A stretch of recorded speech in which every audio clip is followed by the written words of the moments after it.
1903년 미국의 라이트 형제는 자기들이 만든 비행기로 하늘을 날았습니다. 세계 최초로 하늘을 난 이 비행기의 이름은 플라이어, 날아간다는 의미입니다. 이 비행기의 이름을 플라이어로 한 것은 글라이더와 차별화하기 위함입니다. 라이트 형제가 비행기를 만들기 전에도 이미 글라이더는 먼저 발명이 돼서 사용되고 있었지만 이 둘은 엄연한 차이가 있습니다. 비행기건 글라이더건 하늘 위에서 움직인다는 점에선 같지만 비행기에는 동력 장치가 있는 반면 글라이더엔 엔진이나 프로펠러 등의 동력 장치가 없습니다. 때문에 비행기는 자기 힘으로 원하는 방향으로 날아갈 수 있지만 글라이더는 자기 힘으로는 날아가지 못하고 오직 바람이나 기류와 같은 외부의 힘에 의해서만 움직일 수 있어요. 그러니까 비행기가 나는 것이라면 글라이더는 뜨는 것이죠. 나는 것과 뜨는 것은 다르죠. 뜨는 것의 힘은 밖으로부터 옵니다. 풍선은 뜰 수는 있지만 날지는 못합니다. 단지 공기 위에서 바람 부는 대로만 떠다니다가 사라질 뿐입니다. 반면 독수리와 같은 새들은 날아갑니다. 스스로 날 수 있는 힘이 있기에 날개짓을 하면서 가고자 하는 방향으로 날아갑니다. 만약 가고자 하는 방향과 바람의 방향이 다르다면 그때는 바람을 거슬러서 날아갑니다. 사람도 그러하여서 뜨기만 하는 사람은 시류에 흔들리고 흐름에 편승할 뿐이지만 날아가는 사람은 소신을 가지고 자기가 가고자 하는 방향으로 전진할 줄 압니다. 정확한 비유는 아니겠지만 신앙생활을 하늘을 나는 것에 비유한다면 우리 모두는 뜨는 것까지는 된 사람입니다. 그러니까 날 수 있는 준비까지는 다 됐습니다. 근데 문제는 그 다음입니다. 뜨는 것까지는 외부 힘으로 됩니다. 정확히 말하면 오직 외부의 힘으로만 됩니다. 예수를 믿고 하나님의 자녀가 된 것은 내 힘과 의지로 된 일이 아닙니다. 전적으로 하나님이 다 해주신 일입니다. 내 힘과 의지는 0.001%도 가미되지 않았어요. 내가 태어나기도 전에 하나님이 나를 택해 주셨는데 무슨 내가 개입할 여지가 어디에 있겠어요. 그런데 뜬 다음부터는 달라요. 그 이후의 신앙생활도 하나님이 다 알아서 해주시는 것 아닙니다. 내 힘으로, 내 의지로 날아가야 됩니다. 물론 신앙생활이 내 힘과 의지로만 되는 것은 아니고 하나님의 이끌어 주심을 의지해야 되지만 그러나 여하튼 나도 힘을 내야 됩니다. 내가 싸워야 되고 내가 결단해야 되고 내가 움직여야 됩니다. 자, 뜨기만 하는 사람은 말 그대로 떠다니기만 합니다. 남들 하는 대로, 분위기대로, 주변 상황대로 떠밀려 갑니다. 반면 날아가는 사람은 남들이 어떻게 하건, 주변 상황이 어떠하건 말씀이 가리키는 방향대로 푯대를 향해서 날아갈 줄 압니다. 만약에 말씀의 방향이 시대의 흐름과 다르다면 시대의 흐름을 거슬러 나아갈 줄 압니다. 바울 사도가 그러했습니다. 이방인도 동등하게 하나님의 백성이 될 수 있다는 믿음과 선포는 오늘 우리 입장에서 지극히 당연한 것이지만 그 당시는 아니었습니다. 그 당시에 그러한 선포는 유대인의 사고방식을 정면으로 저항하는 일이었어요. 그런데도 그는 오직 말씀이 가리키는 방향대로만 나아갔어요. 단지 떠 있는 사람이 아니고 날아가는 사람이었기 때문입니다. 오늘 우리의 모습이 이러해야 됩니다. 믿는 것으로 만족하지 말고 하나님의 자녀 된 것에 안주하지 말고 그저 주변의 흐름에 얹혀가는 것에 만족하지 말고 하나님의 말씀이 가리키는 방향을 분별하고 그 방향으로 푯대를 향해 전진할 수 있어야 될 것입니다. 오늘 읽은 로마서 본문에서 바울 사도는 이제 앞으로 남아있는 그의 선교 여정을 밝힙니다. 23절 중반 부분부터 보시면 또 여러 해 전부터 언제든지 서바나로 갈 때에 너희에게 가기를 바라고 있었으니, 여기서 말하는 너희는 이게 로마서니까 로마 교회 성도들이겠죠.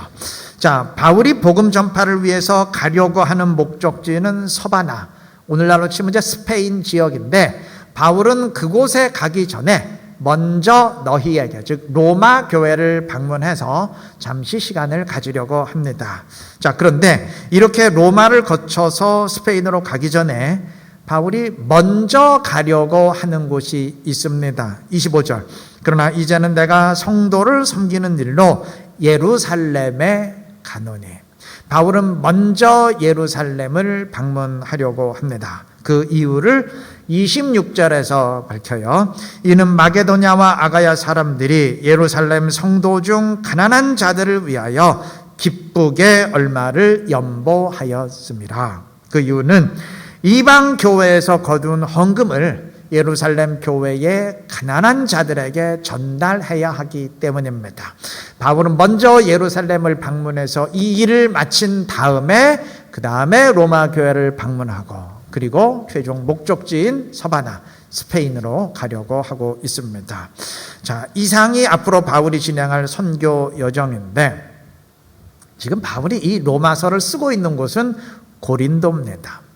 제가 주석을 참고해 보았더니 이게 거리상으로 따져보니까 지금 로마서를 쓰고 있는 고린도에서 당장 가야 될 예루살렘까지의 거리가 1300km 정도 됩니다.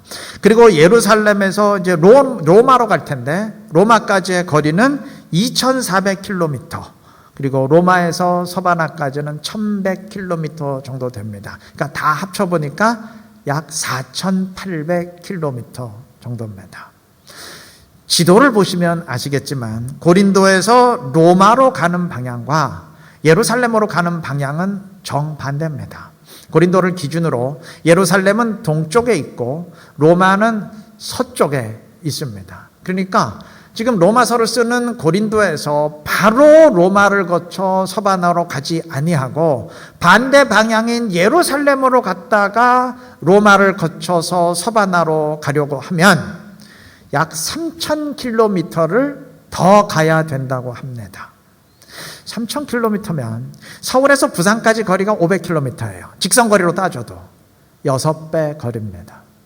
당시에 무슨 비행기가 있습니까? 기차가 있습니까? 물론 배를 탈 수 있는 곳은 배를 타겠지만 한국까지만 가고 그 다음부터는 다 걸어서 가야 돼요. 그런데도 바울 사도는 이 참 어마어마한 여정을 마치 그 옆 동네에 방문하듯이 뭐 아무렇지도 않게 말합니다. 내가 일단 예루살렘부터 먼저 갔다가 그 다음에 로마에 너희들에게 가고 뭐 그 다음에 서바나 갈 거야. 뭐 아주 쉽게 말해요. 그리고 진짜 그렇게 갔습니다. 어떻게 바울이 이렇게 할 수 있었을까요? 우리 입장에서 말한다면 우리가 이렇게 할 수 있는 이유가 무엇일까요? 아까 말씀드렸듯이 글라이더와 달리 비행기가 목적지를 향해 날아갈 수 있는 것은 그 안에 동력 장치가 있기 때문입니다. 마찬가지로 우리 그리스도인들이 주저앉아 있지 않고 의지를 가지고 움직이고 달려갈 수 있는 것은 내 안에 동력 장치가 있기 때문이에요. 추동하는 힘이 있기 때문입니다. 나를 움직이게 만드는, 달려가게 만드는, 날아가게 만드는 영적인 엔진이 있기 때문입니다. 그 영적 엔진이 바로 은혜입니다. 은혜에 의한 열정입니다. 바울 사도가 고린도전서 15장 10절에서 분명히 말합니다. 내가 모든 사도보다 더 수고하였으나. 여러분, 사도는 보통 사람들이 아니죠. 정말 죽기를 각오하고 충성하는 사람들이죠.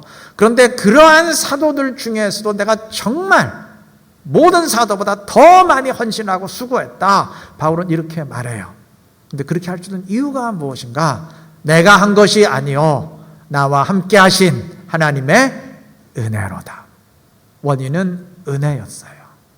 은혜가 바울로 하여금 움직이게 만들었고 달려가게 만들었고 표대에 도달하게 만든 겁니다.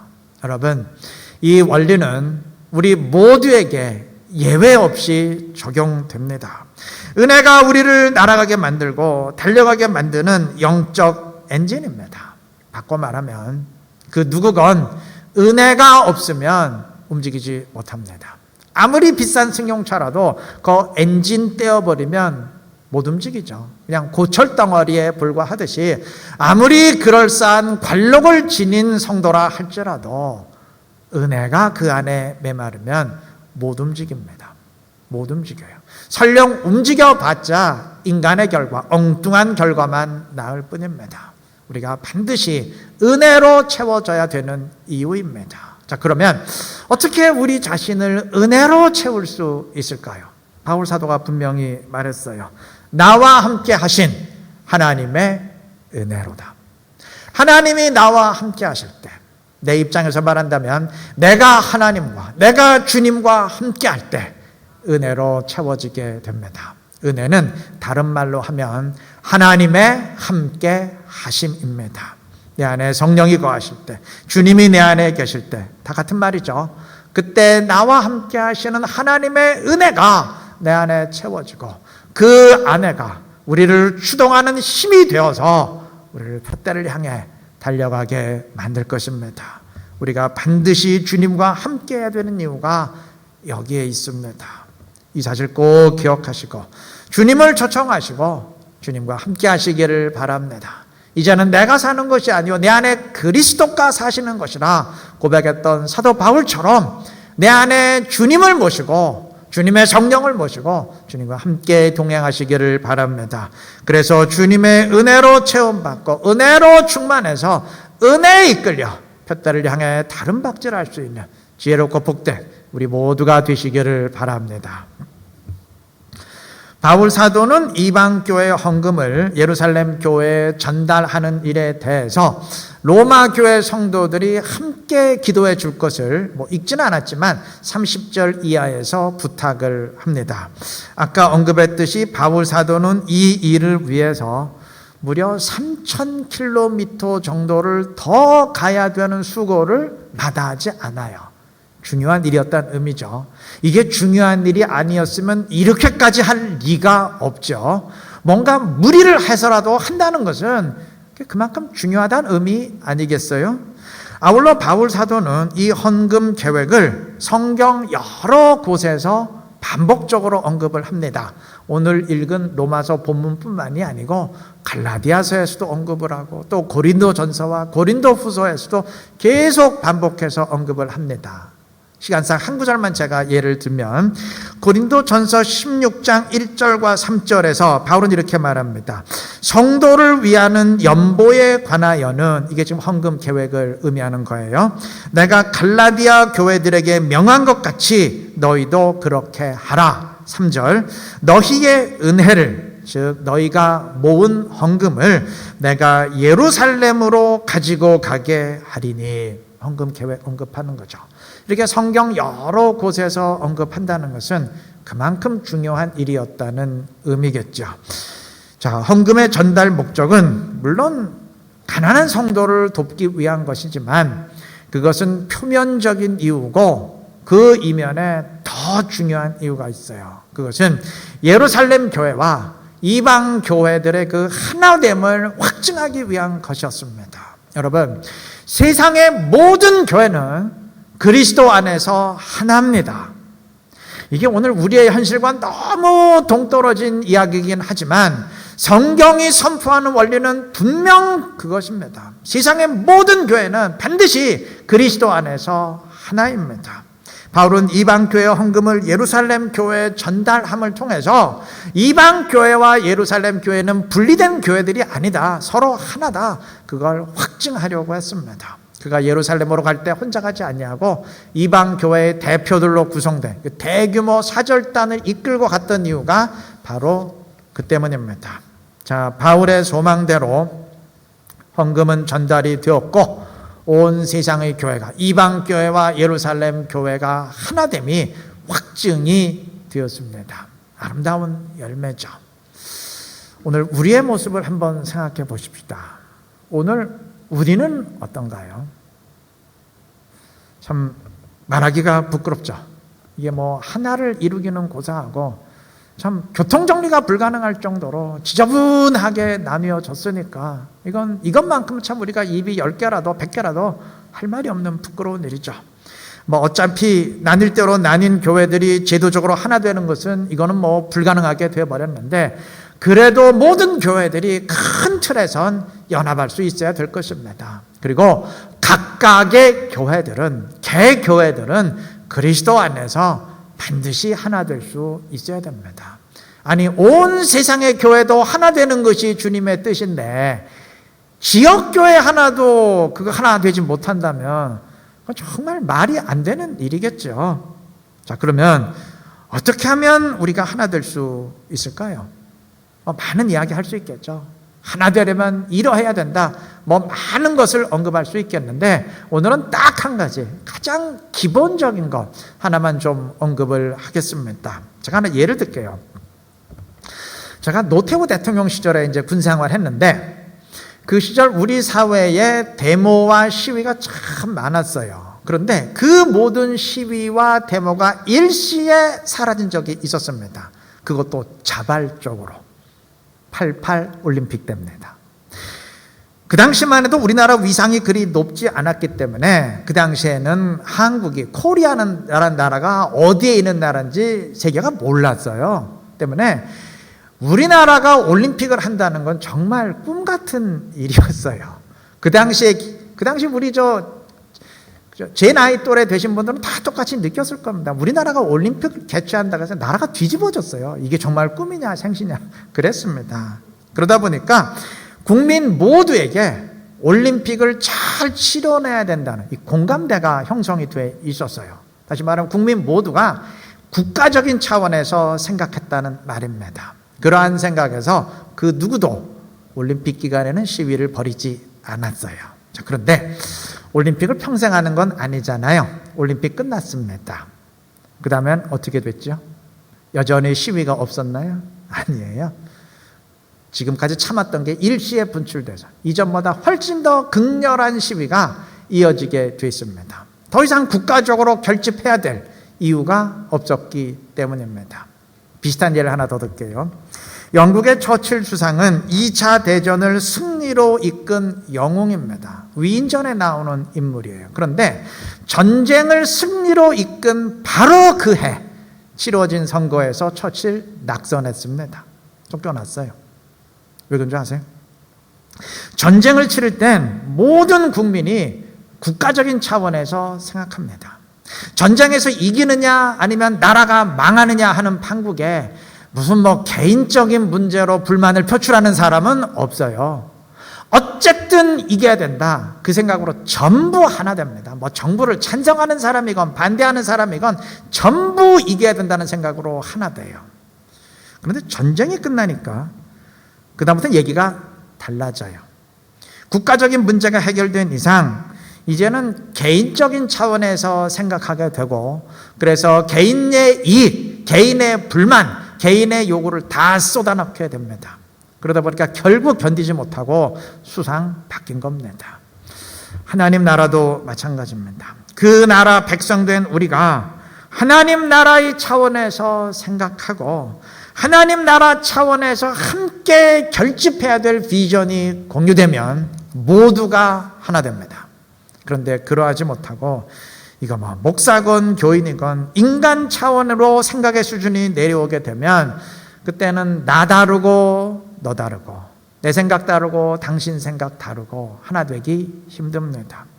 물론 하나 되지 못하는 이유를 뭐 이거 하나만으로 다 설명할 수는 없겠지만 매우 중요한 이유인 것은 분명합니다. 우리의 생각과 판단의 수준이 주님의 수준, 하나님 나라의 수준으로 높아져야 됩니다. 그럴수록 하나 되기 쉽습니다. 나 잘 되자는 차원에서 교회가 잘 되어야 한다는 차원으로 생각이 바뀔 때 교회는 하나 되기 쉽습니다. 우리 각자가 성장해서 그래도 300명의 리더는 있는 교회로 만들자, 이러한 300 비전이 공유될 때 하나 되기 쉽습니다. 그것을 위해 함께 영적 싸움까지 벌이면 확실하게 하나 됩니다. 죄의 유혹, 사단의 세력을 공동의 적으로 함께 인식하게 되면 자동적으로 하나 됩니다. 하나 되자, 하나 되자 그래서 하나 되는 건 아닐 겁니다. 하나 될만 하니까 하나 될 것입니다. 우리 교회를 그래도 주님, 지금보다는 더 주님이 기뻐하시는 교회로, 더 주님이 사용하시는 교회로 만들어야 되지 않겠어요? 더 하나님 나라 확장해 가야 되지 않겠습니까? 우리 그런 하나님 나라의 차원의 생각을 함께 공유하시기를 바랍니다. 그래서 주님 안에서 하나된 지체로서 영적 싸움을 싸우며 주님의 뜻을 함께 이루어갈 수 있는 지혜롭고 신실한 우리 모두가 되시기를 바랍니다. 바울 사도는 예루살렘 교회를 위한 그 이방 교회 헌금을 말하면서 이방의 성도들이 기쁨으로 헌금하였음을 2번이나 강조합니다. 26절 마지막 부분, 가난한 자들을 위하여 기쁘게 얼마를 연보하였음이라. 이어서 27절, 저희가 기뻐서 하였거니와. 이렇게 2번이나 이방교회 성도들의 기쁨을 언급한 거 볼 때 정말 이들 성도들이 기쁨에 넘쳐서 헌금을 감당했던 것 같습니다. 자, 이렇게 기쁨으로 했다는 것은 자원하는 심령으로 했다는 의미죠. 자원하는 심령으로 한 게 아니고 억지로 하면서 기쁨에 넘칠 사람은 세상에 단 한 명도 없지 않겠어요? 이들은 정말 자원하는 심령으로 했기 때문에, 원해서 했기 때문에 기쁨으로 충만할 수 있었습니다. 자, 그런데 27절 그 다음 보시면 바울은 이렇게 말합니다. 또한 저희는 그들에게 빚진 자니, 빚졌다는 얘기를 해요.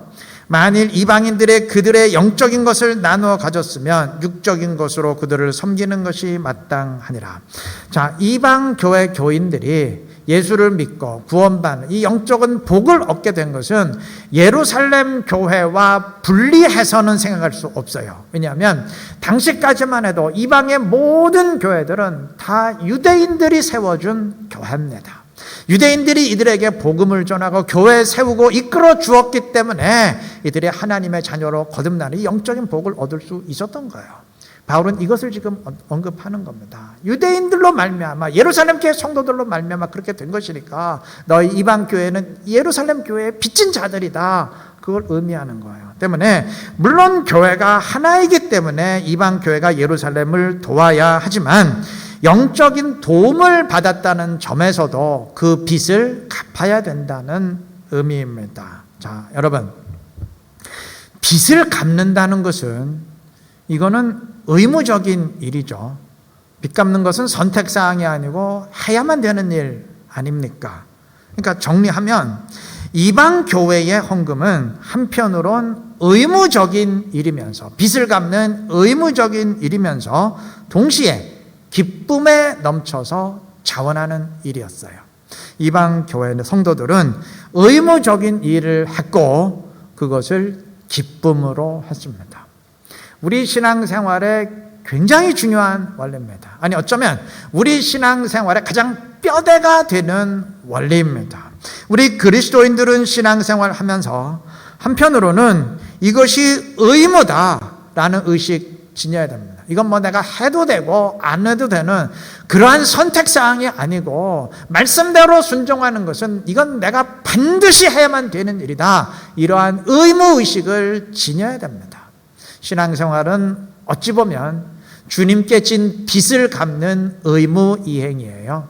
해도 되고 안 해도 되는, 내가 자유롭게 선택할 수 있는 그러한 선택사항이 아닙니다. 그런데 중요한 것은 의무를 이행하되 그러면서도 의무감 때문에 억지로 하는 것이 아니고 기쁨으로 자원하는 심령으로 할 수 있어야 할 것입니다. 이방교회 성도들이 그렇게 했어요. 이건 우리가 반드시 갚아야 될 빚이다, 이러한 의무감을 지녔지만 그러면서도 자원하는 심령으로, 기쁨으로 그 일을 감당했습니다. 우리가 꼭 본받아야 될 모범입니다. 이런 신앙 지니시기를 바라요. 우리가 신앙생활 하면서 말씀의 순종에 대한 의무감, 이건 내가 반드시 해야만 되는 것이다, 그런 의무의식을 꼭 지니시기를 바랍니다. 그러나 그러면서도 의무감 때문에 억지로 하는 것이 아니고 기쁨에 넘쳐서 자원하는 심령으로 신앙생활 이어가시기를 바랍니다. 딱 한 가지만 하면 돼요. 주님을 내 안에 모시고 은혜로 충만하면 됩니다. 그러면 주님이 주시는 기쁨으로 충만해서 자원하는 심령으로 신앙생활 하게 될 줄로 믿습니다. 그렇게 하시길 바라요. 그래서 우리 모두가 주님의 기쁨이 되고 주님의 영광을 우리의 신앙생활을 통해 더 높이 드러낼 수 있는 지혜로 극복된 우리 이루는 게 모든 성도님들 되시길 그리스도의 이름으로 축원합니다.